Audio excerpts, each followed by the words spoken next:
बाबा साहब डॉक्टर अंबेडकर कहते थे कि मेरे 12 भाषण और किसी का एक गाना बराबर है। जो बात मैं अपने लोगों को 12 बार भाषण देकर समझाता हूँ, एक कलाकार उसे एक गाने में ही लोगों को समझा सकता है। और ये गाने, कला, आर्ट बहुजन समाज ने ईजाद की, उसका पोषण किया, उसको आगे बढ़ाया। और ये कला के जो कलाकार हैं उनको संजोने का, उनके नाम को आगे बढ़ाने का काम एक किया गया है। बाबा साहब के जो नाम पर अम्बेडकरवादी कलाकार गाने गाते हैं या म्यूज़िकल इंस्ट्रूमेंट बजाते हैं, उन सब को एक साझा पहचान देने की कोशिश की है। और आज मैं दिल्ली में मौजूद हूँ। दिल्ली में यहाँ पर the Ambedkar age digital book mobile की लॉन्चिंग हुई है। इसकी क्या रूपरेखा है, क्या इसके पीछे आइडिया है, किन लोगों ने इसको तैयार किया है, उस पर हम बात करेंगे। मेरे साथ में आपको मिलवा दूं, सोमनाथ वाघमारे हैं जो कि एक मशहूर डॉक्यूमेंट्री फिल्म मेकर हैं और बहुत शानदार काम करते हैं। और समिता जी हैं हमारे साथ में, जिन दोनों लोगों ने मिलके आज यहाँ दिल्ली में the Ambedkar age digital book mobile की लॉन्चिंग की है। तो सबसे पहले आप दोनों को बहुत बहुत बधाई। Thank you so much. Actually ये जो प्रोजेक्ट है ये मैंने और स्मिता ने स्टार्ट किया था। तो ये प्रोजेक्ट ये है कि मेरा जो एजुकेशनल बैकग्राउंड है वो media studies and cinema studies से है। तो हमने ये महाराष्ट्र में जो सिंगर्स है, अम्बेडकरी सिंगर्स है, जो छोटे गांव के हैं, छोटे टाउन के हैं, एंड स्पेशली वो बाबा साहब के लाइफ के बारे में और उसका आइडियोलॉजी के बारे में गाने गाते हैं। तो उनका डिजिटाइजेशन किया है, उनके गांव जाके उनके जो गाने थे वो डॉक्यूमेंट किए और उन डॉक्यूमेंट को उनके इंटरव्यूज़ भी डॉक्यूमेंट किए एंड उसका वेबसाइट बनाया है। एंड जिस फाउंडेशन ने मैंने इस प्रोजेक्ट के लिए ग्रांट दिया था उनका ये स्पेस है, फीका फाउंडेशन का। यहाँ पे उन 13 जो ग्रुप थे उनका प्रोफाइलिंग किया है। ये जो हिस्ट्री है मतलब अम्बेडकरी सॉन्ग्स का, जिसमें वामन दादा हो या अन्नाभाऊ साठे हो या प्रहलाद शिंदे हो, इनके भी जैसे ये है, ये दोनों का कोलैबोरेशन का ये गाना है। ओके, वामन दादा कर्डक जो बहुत बड़े सिंगर थे अम्बेडकरी मूवमेंट के, उन्होंने ये गाना लिखा है और ये गाना गाया है प्रहलाद शिंदे ने। मतलब शिंदे फैमिली एक बड़ा 3 जनरेशन उनके मेन स्ट्रीम के भी गाने गाते हैं और बाबा साहब के भी गाने गाते हैं। तो ये प्रोजेक्ट हमारे अम्बेडकरी समाज को जो अनपॉपुलर सिंगर है उनका डिजिटाइजेशन है। तो ये समिता, मैं आपसे जानना चाहूँगा, ये जो फोक कलाकार होते हैं इनका रूरल एरियाज़ में बहुत इंपॉर्टेंस होता है, क्योंकि यही लोग गांव में चौराहे पर, नुक्कड़ पर गाते बजाते हैं और एंटी कास्ट सॉन्ग को, बाबा साहब के गानों को पहुंचाते हैं। लेकिन बहुत बार दिल्ली, मुंबई, बड़े शहरों के लोगों तक उनकी आवाज़ नहीं पहुंच पाती, वो पता नहीं चलता कि वो क्या कर रहे हैं। क्यों आपने सोचा कि भाई इस बात को आगे बढ़ाना चाहिए और दिल्ली मुंबई वालों को भी थोड़ा एंटी कास्ट सॉन्ग पहुँचाना चाहिए? मुझे ऐसे लगता है कि हमने ये जिस तरीके से शुरू किया था प्रोजेक्ट, पहले तो हमने सोचा था कि हम जो मेजर इवेंट्स होते हैं वहाँ पे ये जो ग्रुप्स है वो वहाँ पे हमें मिलेंगे और वहाँ पे हम डॉक्यूमेंट करेंगे। पर पैंडमिक की वजह से हम वहाँ पर जाके, मतलब काफ़ी प्रोजेक्ट में बदलाव आया उसके बाद में। फिर हमें एक्चुअली एक हम कर पाए थे भीमा कोरेगांव में, जब हमने फर्स्ट शुरू किया था तो पहला एक डॉक्यूमेंट हम कर पाए थे भीमा कोरेगांव में। उसके बाद से प्रोजेक्ट का पूरा जो जिस तरीके का डॉक्यूमेंटेशन होना था वो उसमें पूरा बदलाव आ गया है। अब हम लोगों को इस तरीके से करना पड़ा कि लोगों के सिंगर्स के कॉन्टैक्ट्स ढूंढ के उनके स्पेस में जाके हमें डॉक्यूमेंट करना पड़ा। और पूरा प्रोजेक्ट जो है वो पूरा जर्नी जो है वो मेजरली जो है ये पूरा जर्नी को लेकर है कि अलग अलग स्पेसेस में जाके उनको डॉक्यूमेंट करना है, उनके एरियाज़ में जाके डॉक्यूमेंट करना है। प्लस एक और ये भी चीज़ हो जाती है कि जब किसी एक ही इलाके में अलग तरीके से ग्रुप्स इतने बड़े तादाद पे किस तरीके से मिलते हैं, क्योंकि वहाँ पे उसकी कुछ हिस्टोरिकल कुछ ना कुछ एक इम्पॉर्टेंस है उस चीज़ के वजह से वहाँ पे उतने बड़े लेवल पे ग्रुप्स मिलते हैं। तो मुझे लगता है कि एक तो मतलब शहर के लोगों तक लेकर आना वो तो एक उसमें है ही, पर ज़्यादा से ज़्यादा लोगों तक उसको पहुंचाना ये एक सबसे बड़ा ये है कि क्योंकि महाराष्ट्र का एक ट्रेडिशन है सॉन्ग्स का, जिस तरीके से सोमनाथ ने मेंशन किया था पहले भी कि 500-600 साल से महाराष्ट्र में गाने होते आ रहे हैं, गाते आ रहे हैं लोग। और पहले भक्ति मूवमेंट के थ्रू ये शुरू हुआ था चोखा मेला, और उन्होंने भी काफ़ी गाने गाए थे।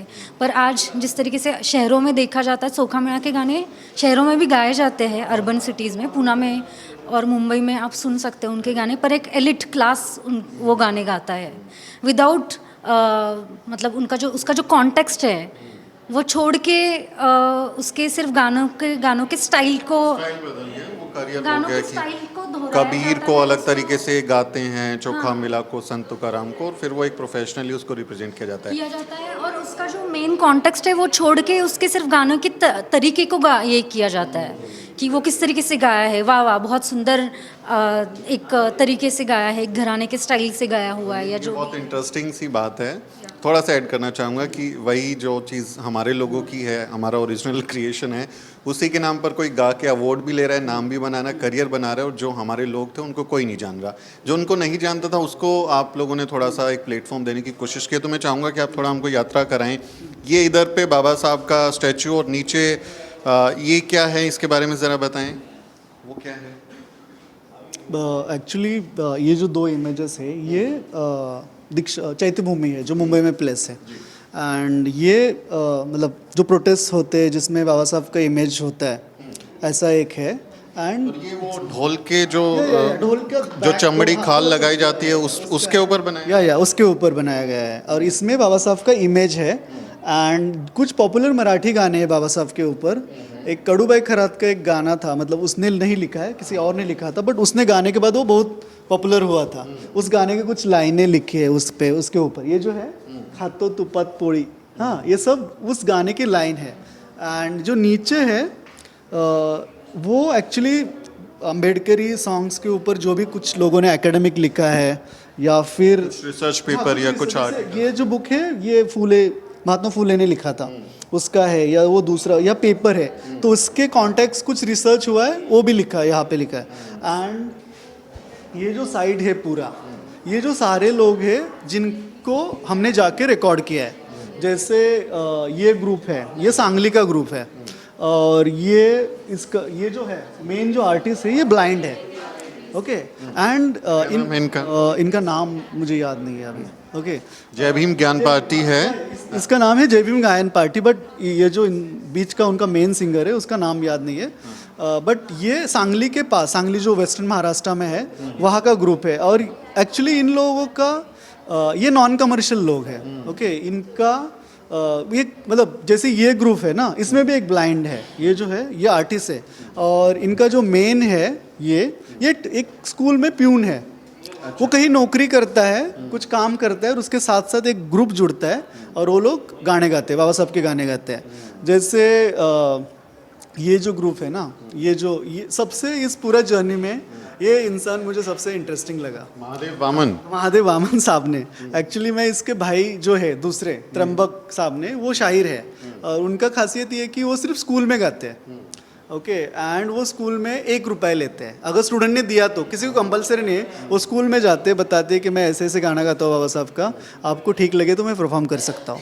और वो ऐसे कई महीने घर से जाते हैं, मतलब एक बार अपनी यात्रा पे निकल गए तो वो 3-4 महीने बाद आते हैं। उसका बेटा एक्चुअली मुंबई में आर्टिस्ट है, तो उसके वजह से गया था। बट ये लेबर है, ओके, मजदूरी करते हैं, बट वो गाना गाते हैं बाबा साहब का, स्पेशली बाबा साहब का गाना गाते हैं। एंड ये जो ग्रुप है वो ग्रुप है महाराष्ट्र कर्नाटक बॉर्डर के बीच का ग्रुप है, और ये इत्सलकरंजी नाम का एक सिटी है, टेक्सटाइल सिटी बोलते हैं महाराष्ट्र का, मतलब बॉर्डर पे। और ये इनको 50 साल हुए हैं इंटरेस्टिंगली। और इनका ग्रुप का खासियत ये है कि इनमें सिर्फ दलित नहीं थे सिंगर्स, उनमें एक मराठा और लिंगायत भी सिंगर था। अभी भी इस इमेज में एक मराठा है सिंगर। एंड बाबा साहब तो सबके हैं ना, या वही इंटरेस्टिंग बात है। और ये लोग कर्नाटक में भी गाते हैं, मतलब बॉर्डर का एरिया में भी गाते हैं और महाराष्ट्र में भी गाते हैं। तो जिन भी लोगों का प्रोफाइलिंग किया है, ये सारे लोग उनका एक एरिया है, जैसे 3 डिस्ट्रिक्ट में है, वहाँ जाके वो गाते हैं।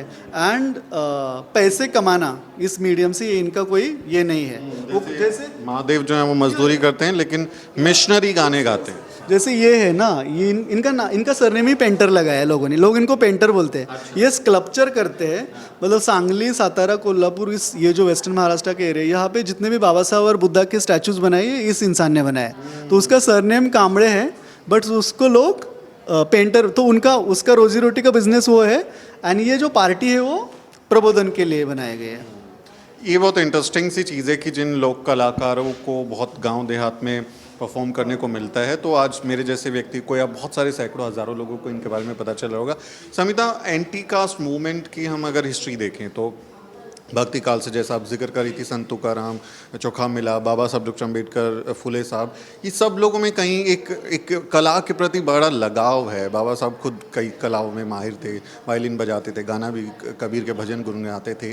तो इसकी इम्पोर्टेंस को आप कैसे देखती हैं कि जो हमारा एंटी कास्ट मूवमेंट है, अम्बेडकर मूवमेंट है, उसमें इस गाने बजाने की कला की अहमियत क्या है? मुझे ऐसा लगता है कि जिस तरीके से जो भी ये सब जो कलाएं हैं, मुझे लगता है कि ये हमेशा से ही मार्जिनलाइज्ड बैकग्राउंड से ही शुरू हुई है, और उसको फिर लोगों ने, खास करके ब्राह्मण्स ने उसको अच्छी तरीके से कैप्चर किया है, मुझे ऐसा लगता है, आर्ट को। क्योंकि म्यूज़िकल इंस्ट्रूमेंट्स भी बनाए गए हैं और बजाए गए हैं हमेशा से ही, मार्जिनलाइज्ड कम्युनिटी से ही आए हुए लोगों ने जो भी है। और हम जिस तरीके से कि म्यूज़िक का एक हिस्ट्री भी देखें तो भी अगर हम देखें तो पहले इट स्टार्टेड फ्रॉम मुस्लिम्स, और मेजरली जो भी ये क्लासिकल सिंगिंग है या जिस तरीके का ये फोक सिंगिंग है, ये हमेशा से ही it started from the marginalized community. और फिर उसको मुझे लगता है कि इंडिपेंडेंस के बाद में ये जो क्लासिकल बनाने के चक्कर में they have captured all the arts. अगर सिंप्लीफाई कर दें, व्हेन इट स्टार्टेड कमर्शलाइजिंग इटसेल्फ, जब उसमें पैसा कमाने लगे तो कब्जा कर लिया। हाँ, और वो अलग तरीके से उन्होंने कैप्चर किया है कि किस तरीके से सिंगर बैठेगा सामने। अगर हम देखें पुराने ज़माने में तो सिंगर किस तरीके से गाते थे, मतलब जब मुस्लिम सिंगर्स गाते थे स्टेज पर बैठ के, तो उसका एक जो बैठने का जो स्टाइल है और उसको जो गाने का एक तरीका है, वो कम्प्लीटली ब्राह्मणलाइज्ड हो गया पूरा, वो पूरा ब्राह्मणिकल हो गया एक स्टाइल से। इवन डांस फॉर्म में भी हम देख सकते हैं कि it started from the marginalized community and then it has been made completely classical। उसको हमारे लोगों को नाचने गाने वाले, गाने बजाने वाले लोग कह के दुत्कारा जाता था, बट फिल्मों में बड़े बड़े जगह जब पैसा आने लगा तो फिर बड़े बड़े घरानों के, सो कॉल्ड बड़े घरानों के लोग, उन्होंने अपने तरीके से उसको बनाया। मतलब हम देख सकते हैं कि आर्टिस्ट ने भी अपना तरीका बैठने का, बात करने का और गाने का, परफॉर्मेंस करने का, ये पूरा तरीका ही चेंज कर लिया। और फिर उन्होंने अच्छे, बहुत स्मार्टली उसको कैटेगराइज किया कि ये क्लासिकल है, ये नॉन क्लासिकल है। तो ओरल ट्रेडिशंस को वो हमेशा से ही सचिन गरुड़ जो सोमनाथ के एक प्रोफेसर है इस्लामपुर के, उनके साथ हम बात कर रहे थे, और एक बहुत इंटरेस्टिंग चीज़ उन्होंने बताई कि ये ग्रामर या इसको जिस तरीके से किसी चीज़ को शास्त्र जिसको बोलते हैं, उसको एक तरीके से इन्होंने एक ऊपर का दर्जा दे दिया, और जो ओरल ट्रेडिशन है उसको हमेशा से ही निचले दर्जे पे रखा गया है। तो हम देख सकते हैं कि इवन दलित पोएट्री को बहुत अलग लेवल पे दर्जा है, पर ओरल ट्रेडिशन को कभी भी उतना दर्जा नहीं मिला है। जिसका जो इतिहास लिख सकता था उसने अपना इतिहास लिखा और बाकी को दरकिनार कर दिया, गायब कर दिया। ये सोमनाथ बहुत शानदार बक्सा मुझे नज़र आया। डिजिटल इसमें आपने आईपैड या कुछ लगाया स्क्रीन, जिससे हम देख पा रहे हैं कि हमारे कलाकार गा रहे हैं, और बहुत शानदार इसमें संदेश हैं। ये जो है चौदार तालाब, महार सत्याग्रह, बाबा साहब, और यहाँ पे आप फूले साहब, इस बक्से सावित्री माई भी हैं। ये बक्से को क्या आपने सोच के डिज़ाइन किया, इसके पीछे क्या, समिता आपका है ये, किस तरह से आपने सोचा, मतलब what is the message behind this box? मैं ट्रेंड आर्टिस्ट हूँ, और मैं मेजरली इंस्टॉलेशंस और परफॉर्मेंसेस में ही काम करती हूँ। तो हम दोनों सोच रहे थे कि किस तरीके से इसको आगे मतलब क्या होगा ये। So this is an art project, मतलब ये एक आर्काइव है पर ये एक आर्ट प्रोजेक्ट है। हम सोच रहे हैं इसको कि एक पब्लिक आर्ट प्रोजेक्ट है ये, और ये इसका डिज़ाइन इस तरीके से बनाया गया है कि एक बुक मोबाइल है। ये लोगों के बीचों में जाएगा, वहाँ पर ट्रैवल करेगा, ये ओपन होगा, लोग इसके साथ जुड़ेंगे, इसके साथ देखेंगे कि इसके अंदर क्या है। तो ये बक्से में से जो है, जो चीज़ें हम दीवारों पे देख रही है, ये इस बक्से में से बाहर निकली हुई है और ये इस बक्से के अंदर वापस जाएगी, और जहाँ जहाँ पे ये बक्सा ट्रैवल करेगा वहाँ वहाँ पे ये खुलेगी। तो जिस तरीके से हम देख सकते हैं कि ये जो पेंटिंग है, ये हमने एक अरशद जी है, जो हम लोग सोच रहे थे कि इसका जो एस्थेटिक है वो किस तरीके से रखा जाए। तो इसका जो पेंटिंग जो है वो जो व्हीकल्स पे जो पेंट करते हैं, तो एक ट्रक ड्राइवर ट्रक पेंटर्स जो होते हैं उनसे, तो मैं उनके बारे में सोच रही थी कि उनको देख रही थी कि उनका एक तरीका है काम करने का, उनका एक स्टाइल होता है डिज़ाइन करने का। बड़े खूबसूरत से नक्काश कुछ कुछ लिखते रहते हैं, मैसेज भी लिखा रहता है, तो वो लोग काम करते हैं। हाँ, तो ये जो है ये अरशद जी है, इन्होंने ये पेंटिंग किए हुए हैं। जितने भी पोर्ट्रेट्स आप देख रहे हैं, पीछे भी लोगो है, तो ये सब जो है वो अरशद जी उन्होंने किया हुआ है।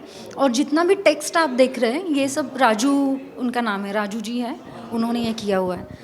और इसका आप देख सकते हैं कि इसके अंदर जितना भी जो भी लेदर वर्क है या लेदर इंस्ट्रूमेंट्स के साथ जो भी आप पेंटिंग्स देख रहे हैं, तो मैंने ये बेसिकली इमेजेस जो है वो हमारे ही आर्काइव्स के ही इमेजेस को यूज़ करके लेदर इंस्ट्रूमेंट्स जो होते हैं, जो जनरली गानों के लिए यूज़ किया जाता है, तो ढोलकी के हैं या फिर तबले की हैं, डग्गा के हैं, तो ये जो यूज्ड लेदर है, जो यूज़ किया हुआ लेदर है, उसी को यूज़ करके मैंने उसके ऊपर इंक से पेंटिंग्स बनाए हुए हैं। ये पेंटिंग आपने बनाया? हाँ जी। तो ये जो पेंटिंग्स है, और वहाँ पे भी बाबा साहब का और जो भी चैत्य भूमि का और दूसरा पेंटिंग है वो मैंने बनाया हुआ है, पर इमेजेस जो है वो हमारे आर्काइव के ही इमेजेस है, उसी को यूज़ करके। खूबसूरत हैं, जिसमें ये संदेश है कि कला के सहारे भी हम इस आंदोलन को आगे बढ़ा सकते हैं। सोमनाथ, इसमें मैं देख रहा हूँ कि ज़्यादातर मराठी फोक सिंगर्स या आर्टिस्ट हैं, तो आप लोगों ने सिर्फ महाराष्ट्र के फोक जो आर्टिस्ट हैं उनको अभी आर्काइव किया है, आगे क्या प्लान है? प्लान ये है कि जैसे हम महाराष्ट्र से, मतलब मैं मुंबई बेस्ड हूँ, तो पहले महाराष्ट्र में करना है। जब मैं फील्ड में गया था तो मेरा एक ऑब्जर्वेशन रहा कि पूरे महाराष्ट्र में ऐसे आर्टिस्ट ग्रुप है, मतलब हर टाउन में, हर डिस्ट्रिक्ट में ऐसे आर्टिस्ट ग्रुप है। पहले महाराष्ट्र में डॉक्यूमेंटेशन करना है और उसके बाद महाराष्ट्र के बाहर देखना है, अगर पॉसिबल है तो, क्योंकि ये तो सारा रिसोर्स लगता है बहुत सारा, क्योंकि तमिलनाडु में बहुत बड़े ग्रुप्स है अभी, गुजरात में है, राजस्थान में अलग फॉर्म है अम्बेडकरी सॉन्ग्स गाने का, यूपी में तो महाराष्ट्र के जैसा ही वो सिंगिंग ट्रेडिशन बढ़ रहा है। तो महाराष्ट्र के बाद महाराष्ट्र के बाहर आने का भी प्लान है, या डॉक्यूमेंटेशन करना है। और एक बड़ा प्रोजेक्ट लाइक जिस वेबसाइट में सारे इंडिया के सिंगर्स का डॉक्यूमेंटेशन हो, प्रोफाइल। वेबसाइट का एड्रेस हमारे दर्शकों को बताओ। वेबसाइट का एड्रेस है www.ambedkarbookmobile.com। सो अगर आप गूगल पे अम्बेडकर बुक मोबाइल डालोगे अभी तो वेबसाइट आ जाएगा। इसमें जितना भी गैलरी में है वो सब वेबसाइट में भी है। तो इन सब का ऑडियो वीडियो फॉर्मेट में काम और इंटरव्यू डॉक्यूमेंट्रीज उनका प्रोफाइलिंग है एंड पूरा इस गाने का हिस्ट्री भी है वहाँ पे। ये देखिए, बाबा साहब कहते थे कि जो अपना इतिहास नहीं जानता वो कभी इतिहास नहीं बना सकता। तो अपने अभी हम लोगों ने इतिहास बनाना सीख लिया है। जो समिता जैसे लोग हैं, सोमनाथ जैसे लोग हैं, ये ना सिर्फ इतिहास को दर्ज कर रहे हैं बल्कि उसको डिजिटली, जो आज पूरी दुनिया है उसमें भी उसकी ग्लोबल रीच भी उसमें लेके आ रहे हैं। तो दिस इज़ रियली इंटरेस्टिंग। और ये अभी कब तक चलेगा स्मिता, उसके बारे में भी बताएं ताकि जो हमारे दर्शक हैं वो यहाँ आ सकें और आपका बहुत शानदार ये जो काम है, ये जो कलाकार हैं इनसे रूबरू हो सकें। हम अभी आज से शुरू हुआ है और 20 अगस्त तक चलेगा, और उसके बाद अलग अलग पब्लिक प्लेसेस में जाके ये ट्रैवल करेगा। तो हाँ, और ये दिल्ली में जो जगह है ये है लाडो सराय, यहाँ का एड्रेस आप बता पाएँ तो? यहाँ पे इस जगह का नाम है foundation for Indian contemporary art, और ये लाडो सराय में है। और हाँ, ये लाडो सराय में आप अगर ये टाइप करेंगे तो यहाँ का एड्रेस आपको आ जाएगा गूगल मैप पे। तो जो साथी वीडियो देख रहे हैं, फीका आर्ट्स लाडो सराय दिल्ली में साकेत के पास। यहाँ पर आप आएँ और इस बहुत शानदार गैलरी में अपने उन कलाकारों के बारे में जानें जो मजदूरी करते हैं, कहीं पे चपरासी की नौकरी कर रहे हैं, कहीं कुछ कूड़ा बीनने का काम कर रहे हैं, कुछ भी अपनी ज़िंदगी में, रोज़मर्रा की ज़िंदगी में आमदनी के लिए करते हैं, लेकिन बाबा साहब डॉक्टर अम्बेडकर के नाम पर वो गाने गाते हैं और अपने उस मिशन को आगे बढ़ाते हैं। बस एक सवाल और मैं लूँगा, मैं आज क्योंकि एक प्रेस कॉन्फ्रेंस में था, मैं आखिरी सवाल ले रहा हूँ आप लोगों के पास समय की कमी है, लेकिन इस म्यूज़िक से, अम्बेडकराइट म्यूज़िक से स्ट्रेस लेवल को दूर करने का कैसे इसके एक साधन के तौर पे इस्तेमाल कर सकते हैं, उस पर आपका क्या सोचना है? मुझे लगता है कि आर्ट जो होता है ना, मुझे इंडियन कॉन्टेक्स्ट से कास्ट का और आर्ट का बहुत बड़ा रिलेशन है। मतलब हमारा जो मेन स्ट्रीम आर्ट है या मेन स्ट्रीम सिनेमा है वो उनका इतना इलीट क्यों है? क्योंकि उनका एक्सपीरियंस ही वही है ना, वो एक्सपीरियंस मेजॉरिटी लोगों का नहीं है। तो मुझे लगता है कि और हमारे गाने का कंटेंट अलग होता है ना। जो अम्बेडकरी सॉन्ग्स है वो कंटेम्प्रेरी इश्यूज़ के बारे में बोलते हैं, बाबा साहब के मिशंस के बारे में बात करते हैं, और हमारे जो प्रॉब्लम्स है अभी के लाइफ में उससे वो रिलेट करते हैं ना। तो इसलिए मुझे लगता है कि वो हमारे लिए, हमारा एक इमोशनल अटैचमेंट भी है उस गाने से। तो मुझे ये आर्ट गैलरी देखकर बहुत मज़ा आया। बहुत सारे ऐसे लोक कलाकारों के बारे में जानने को मिला जो रोज़मर्रा की ज़िंदगी में तमाम मेहनत का काम करते हैं। कहीं कोई चपरासी की नौकरी करता है, कहीं कोई मज़दूरी करता है, लेकिन उसी जद्दोजहद में, रोज़ी रोटी के काम में वो बाबा साहब को नहीं भूलते और बाबा साहब डॉक्टर अम्बेडकर के नाम के गीत गाते हैं, जाति विरोधी आंदोलन में अपनी भूमिका निभाते हैं। तो ऐसे लोक कलाकारों के बारे में आपको जानना हो, सोमनाथ और समिता की टीम ने जो इन कलाकारों को डिजिटली एक कहें कि ग्लोबल ऑडियंस तक पहुंचाने की कोशिश की, उसके बारे में अगर आपको जानना हो तो फीका आर्ट्स लाडो सराय दिल्ली में सुबह 11 बजे से कितने बजे तक है? 5 बजे तक। तो आप सुबह 11 बजे से शाम के 5 बजे तक इस गैलरी में आ सकते हैं और इसके बारे में और लोगों को भी ज़रूर बताएं, क्योंकि अम्बेडकरवादियों की संस्कृति को आगे बढ़ाना, उस कल्चर को और ज़्यादा लोगों तक पहुँचाना, ये हम सब की जिम्मेदारियाँ है। इन लोगों ने गाने गा के अपना काम किया और ये लोग अपना काम कर रहे हैं। मैं इस वीडियो के माध्यम से अपना काम कर रहा हूँ और इसको आगे बढ़ाने का काम आपका है। तो बहुत बहुत शुक्रिया साथियों। इस प्रदर्शनी के बारे में, इस बातचीत के बारे में आप क्या सोचते हैं कमेंट में ज़रूर लिखें और हमारे चैनल को ज़रूर सब्सक्राइब करें। मेरा नाम सुमित चौहान है और इस वीडियो स्टोरी में मेरी मदद कर रहे हैं मेरे सहयोगी मोहित। अगले किसी वीडियो में मुलाकात होगी दोस्तों। जय भीम।